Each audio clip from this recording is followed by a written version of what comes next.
Welcome to In Conversation, and I'm your host, KDG. Now, today we are sitting with Professor Prinola Govenden, Associate Professor at the Department of Communication and Media, the Faculty of Humanities, and UNESCO Chair in Cultural Inclusivity and Equity in Digital Media in Africa at the University of Johannesburg. And I know that is such a mouthful, but she's going to tell us a little bit about herself right now. Welcome to the show, Professor. Thank you, Katie. It's such an honor. And I'm so excited to be here with you on this very cold afternoon. Cold afternoon, indeed.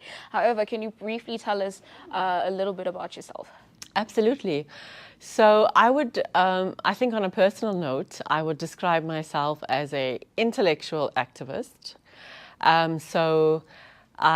My work, I think, is at the intersection of obviously academic research and work and societal impact, but also very importantly, it's at the intersection of social justice, and the work I do has to bring visibility to the marginalized, and that describes me. So I'm an intellectual activist. I'm also all about women empowerment. And and I absolutely love UJ. I started at UJ as a postdoc in 2020 at the Johannesburg Institute for Advanced Study under Prof. Bongani Ngalunga. He was director at the time. You know, I studied at another university, which I won't mention, but you can all guess. Very close. I can see them through the window here. And then my blood really turned orange. I was so touched by this university and the humanity of the leadership and what an empowering space JIS was. Very passionate about UJ, passionate about our students. That's absolutely lovely. It's crazy how we say our blood is orange, but we're not even wearing anything close to those colors. So I did mention that you are the UNESCO Chair, right? Can you please tell us a bit more about UNESCO? Absolutely. So, I mean, firstly, at a basic level, UNESCO stands for the United Nations Educational and Scientific Organization. So it is a part of the United Nations, and it plays a very intellectual role in contributing to the core mandates of the United Nations. Now, if you're a staff member like me, you will know immediately what the United Nations stand for. It stands for sustainable development. It's supposed to amplify a sustainable development globally and locally. And our UJ strategic vision that was launched by our Vice Chancellor and Principal, Professor Mperi, our vision at UJ very much is supposed to align with SDGs, poverty, technology, etc. So that's what UNESCO is.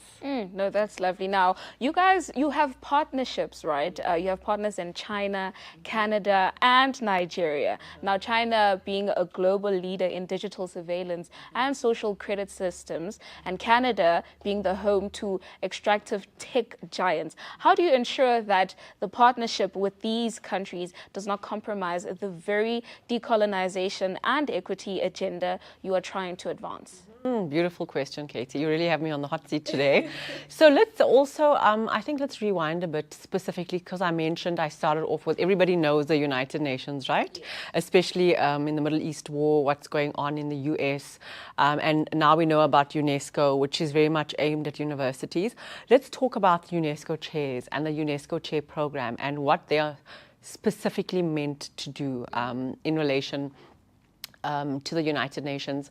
So a UNESCO chair or a research chair is awarded to universities. We have various research chairs, for example, in South Africa.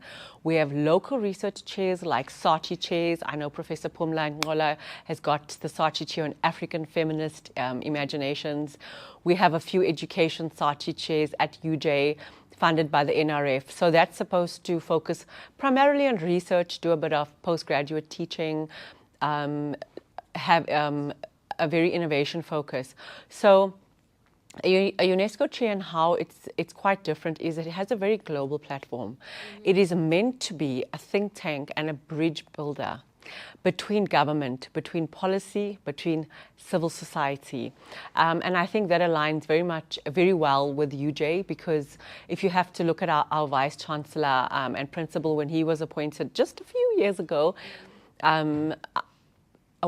let's rewind even further. Professor Chiledzi Marwala, he was quite a leader in pushing for 4IR in the university and African space when nobody was really talking about it. Professor Mpedi then really emphasized societal impacts and technology.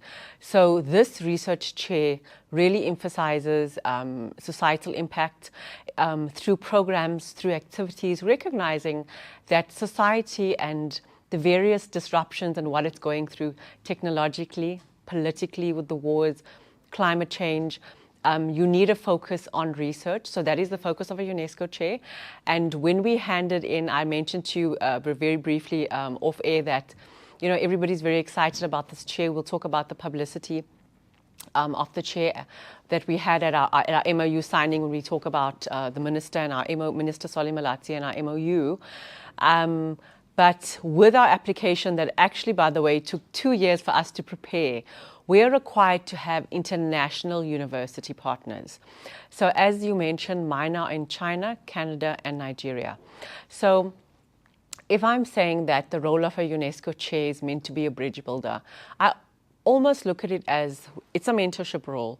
So whenever I advise a young person to find a mentor, I always tell them, you find people that are on your peers that are on equal platforms to you, right? Students in class, then you find somebody that you can also assist that needs to catch up, but then you also find where you need to be, right? So regardless of people's views on China and digital surveillance, they are the leaders in technology. So my university partners are called the Shan Jiatong Liverpool University. It's based in Sadu, China, and it's a joint collaboration between the Liverpool University in UK, so that's another benefit, it's British CNO, and a Chinese university, and they are quite way ahead of us. If you have to go and visit that university, do you know they have a school of chips? That is how advanced they are, right? So that is China, right? Secondly, I mean, my partners in Canada, Carleton University in Canada, and by the way, the new vice chancellor, as we would call him, is actually from Ghana. They have what we call Canadian research chairs, focused not just on AI and governance, AI and public policy, and then we have Nigeria also. I mean, many people have said, who are the two leading economies in Africa? It's Nigeria and South Africa, and they have MTN Nigeria, who are leaders. So I think how my partnership with them is important. Whenever you're fighting an injustice or a power dynamic like feminism, you need allies. Correct. So you have to pick your allies very carefully. So my allies and partnerships are clearly based on the narrative of support and not superiority. So our UNESCO chair is not going to be perpetuating this narrative that Africa is backward, we need saving from the West, we need their technology to modernize. Yes, we do, but it's identifying how creative we are. All my university partners are exceptionally supportive. They hear our voice. They hear where we are in Africa. I actually have a call with them straight after this interview. They identify where we are in Africa. Our voice kind of recenters the conversation, and then we join in partnerships and collaborations to see, how can they support us. We're going to be doing exchange programs with students. So I think that is important, making sure that we center the conversation and we get their support, which is exceptionally important. All right. Now let's talk about the MOU, right, with Minister Solly Malatsi and the cabinet endorsement from Minister Khumbudzo Chaveni. It sounds quite impressive, right? But South Africa has a poor track record of turning high-level policy into action. So why should listeners believe this chair will produce real change rather than another strategic document that sits on a shelf? Absolutely, Katie. I mean, firstly, I just want to also thank, GCIS for endorsing our chair. GCIS was at our MOU signing, fully supporting us. I think how we are going to, let's talk about the MOU signing. So Professor Mpedi established our UNESCO chair officially on the 23rd of March when he signed the MOU with the UNESCO Director General. and then the chair was established, right? So usually, globally, there's about 1,000 UNESCO chairs focused on science, innovation, and technology. And usually the next move would be a UNESCO chair launch and an inauguration. We decided that this chair is going to be a national asset. It is going to align with South Africa's national priorities, with its digital cooperation on the rest of the African continent. So if we are attempting to spearhead digital transformation in a nuanced way, digital skills, basically spearhead digital futures, which is what UNESCO has appointed us to do as the University of Johannesburg, we want to do it correctly. We wanted to align with our priorities in South Africa. We all know and we've all heard about the AI policy that has subsequently been withdrawn. So that is what the MOU signing was about on the 17th of April. It was a government deal that was signed by our Vice Chancellor and Principal, Professor Mpedi, with Minister Malatsi, recognizing that, and I'm going to quote from what Minister Malatsi said, which is very powerful, and it's almost as if he anticipated maybe what was going to go on with the AI policy that they had to withdraw because of fake hallucinations that was found later. He said that government cannot spearhead in any country and in any continent digital transformation and sustainability and digital futures alone, right? Government brings the policy direction, right? It brings the public mandate. Universities, which is us, brings the research and critical inquiry. Corporates and industry bring investment and aid. And civil society in South Africa, we have one of the most vibrant civil societies. They bring kind of the accountability. We need, and how we are going to make sure that this is not just going to be another partnership gathering dust, is at a very early onset, we have focused on partnerships. So we have our UNESCO Chair launch and Ministers Roundtable under the theme of the localization and digital advancement of the African continent. That will be on the 30th of June, and I know UJTV will be there and broadcasting. I'm so grateful for your support through Hirsch. You will be there, but already, while the MOU signing was very symbolic, it was a historical milestone, which is what UNESCO chairs are about, building those partnerships and being a bridge builder. We signed the MOU. There were corporates like Ericsson, leaders in 5G, MTN Group, Africa's biggest telecoms operator, South African Business of Commerce. Do you know that yesterday I met with the ministers' team and we already are crafting the program?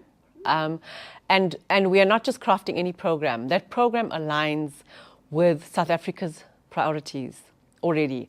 Our digital transformation master plan through the minister's office. And this is why it's so beautiful that, you know, partnerships, as the minister said, are important, because when we met yesterday, Katie, we came up with the program. They are inviting ministers that South Africa has got good bilateral relations with to come and speak on a round table. And one of them is Brazil. And I said to them, did you know that we talk about decolonization and the whole movement as scholars, and I'm sure as students you learned about it. Did you know it was started by South America and some countries in Brazil?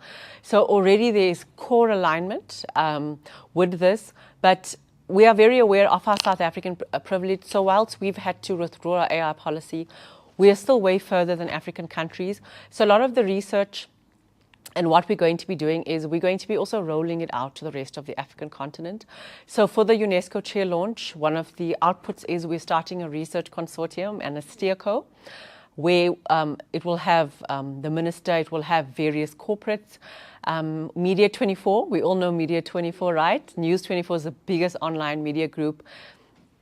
Daily Sun, by the way, you all know, is the most read newspaper, since not even most read tabloid, most read online newspaper. They're launching an online version the 1st of July. They've also come aboard fully supporting us because they are owned by Naspers, and Naspers was way ahead of the curve when it came to the online space. So it really is about impactful partnerships. It is about leveraging our resources. One of my partners, Ericsson, again, leaders in 5G, they've showed me full support. They've also just caught the vision of this. When I presented to them, they said, well, essentially you're identifying that there is nuances to digital transformation. And Siseko, the new country president, when I spoke to him as well, he said, you know, if we don't do this as Africa, who's going to do it? So everybody is very excited because this is kind of Africa recentering and reclaiming our digital transformation. And there's going to be representation of the various players. The chair is about digital media, so we're going to make sure we involve the people that do digital media, Media 24 and the rest of the corporates. All right, so you did mention the industry players that you're partnered with, right? MTN and Ericsson, and they were there at the signing, right? So these two, for example, they are profit driven, you know, and your chair is about equity and inclusion. So where do these interests genuinely align, and where do they fundamentally conflict? Like, have you had any examples of the tension that you already do you have any examples of the conflict that is already that you're already anticipating? A tough one, Katie, but I'm here and I've agreed to be honest. So let me use the example of MTN Group. I think we all know that, I mean, MTN's got, I think, about over 300 million subscribers, Africa's biggest telecoms provider, and they have shown us absolutely full support. They were at the MOU signing.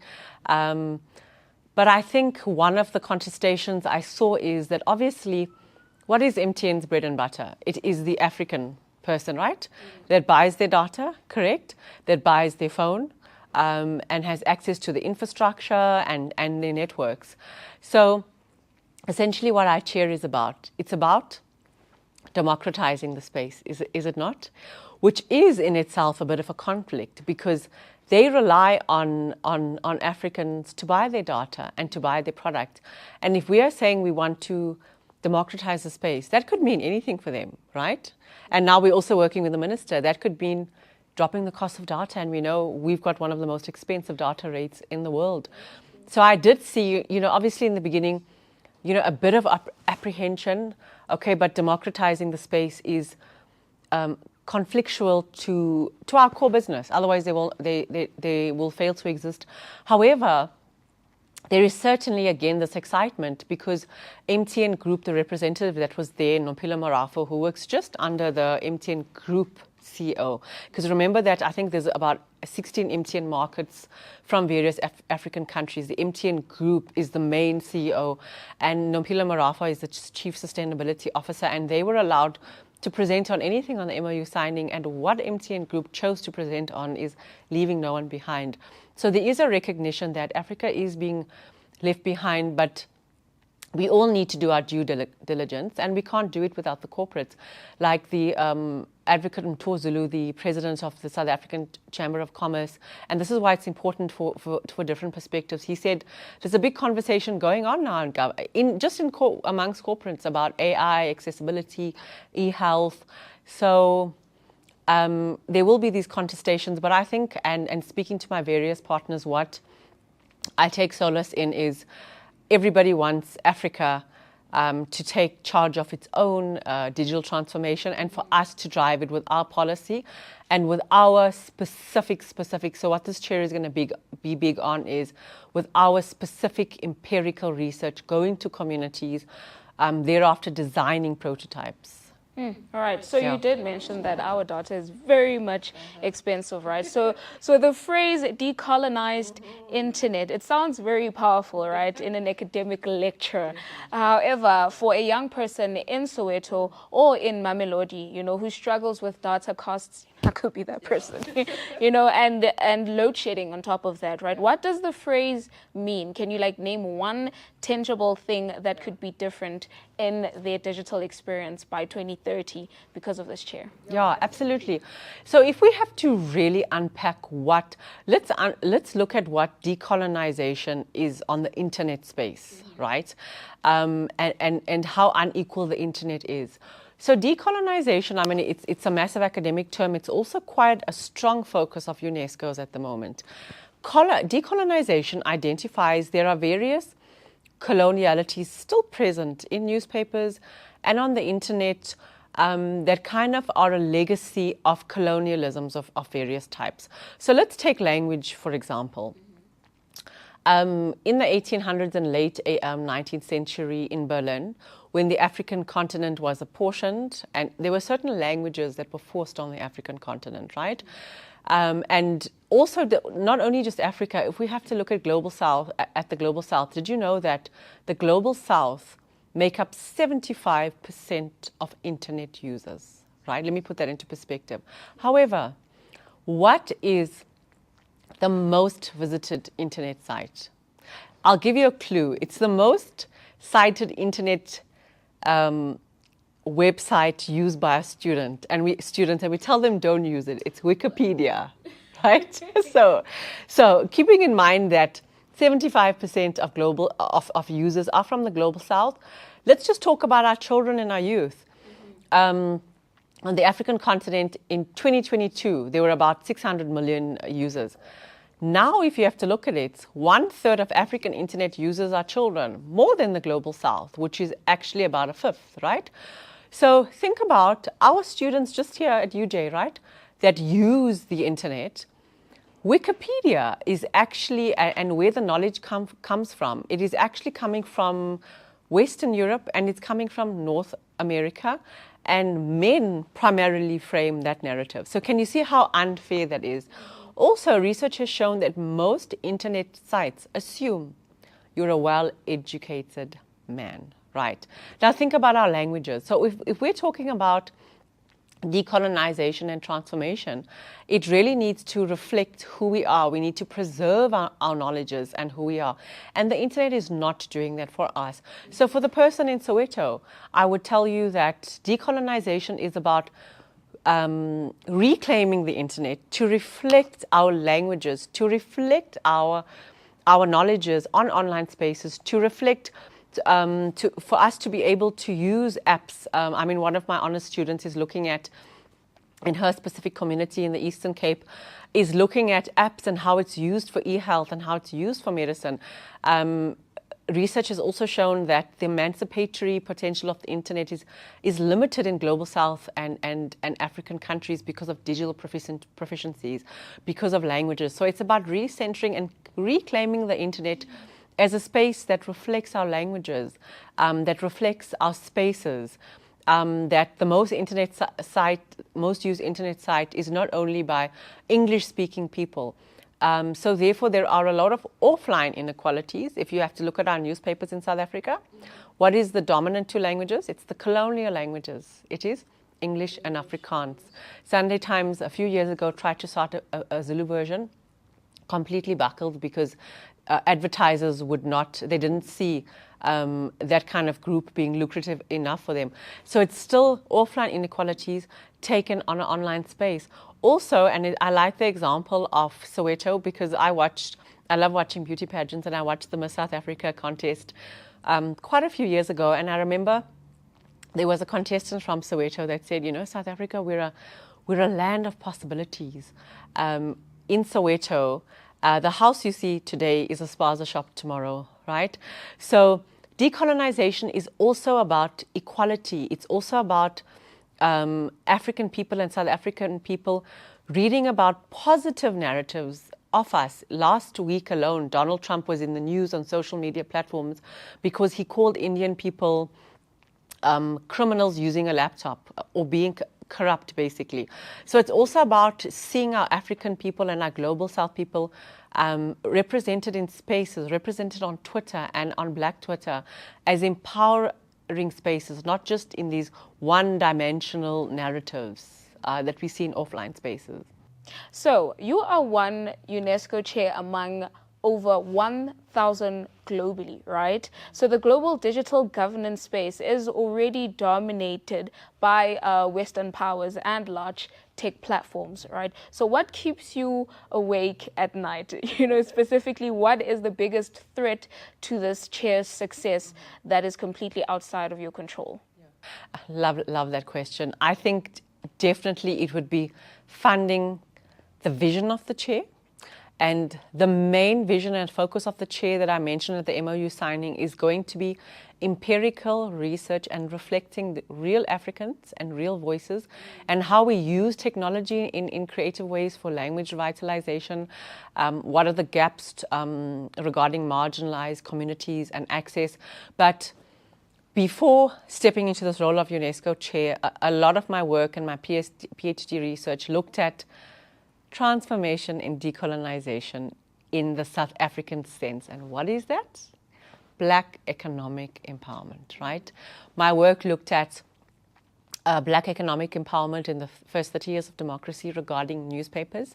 And when I did a whole line of interviews last year, I interviewed CEO of Mail and Guardian, chairman of Independent Group, and asking them to reflect on our transformation, what's worked and what hasn't.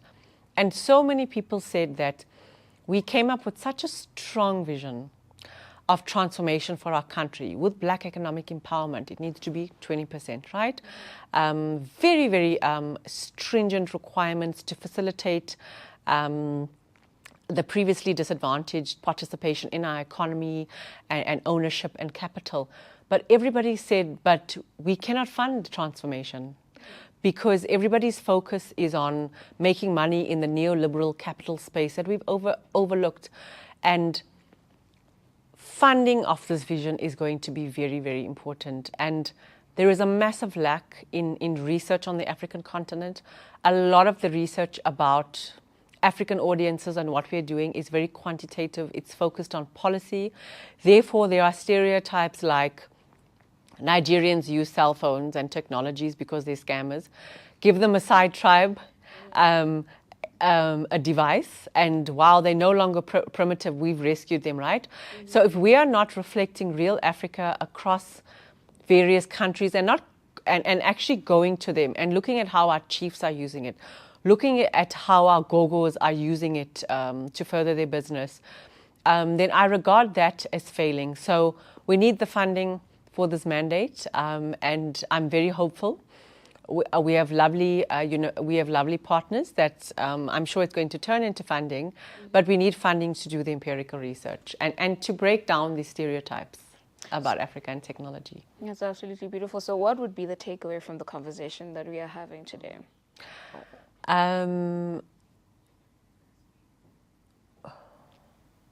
Regarding the chair. Yes. There's so many takeaways. Regarding the chair. Yes, so, I mean, yes. Okay, I love that. I think that, and I use the example of Soweto and how we're a land of possibilities. And I think my message would be to the youth, the Gen Zers, that, this chair is going to problematize that Africa is on catch-up with policies, right? If we have to look at just child safety alone and those kind of policies, the internet has been described for the African child as a double-edged sword. Mm-hmm. Good for education, but as a tool for coercion, oppression, and violence, because African governments are slow to protect the African child through policy and various remedies. About 36 out of 54 countries have got legislation for children. So we will identify that, we are on the catch-up in certain ways of the imbalance of knowledge, but we are going to strongly identify that we're a creative people.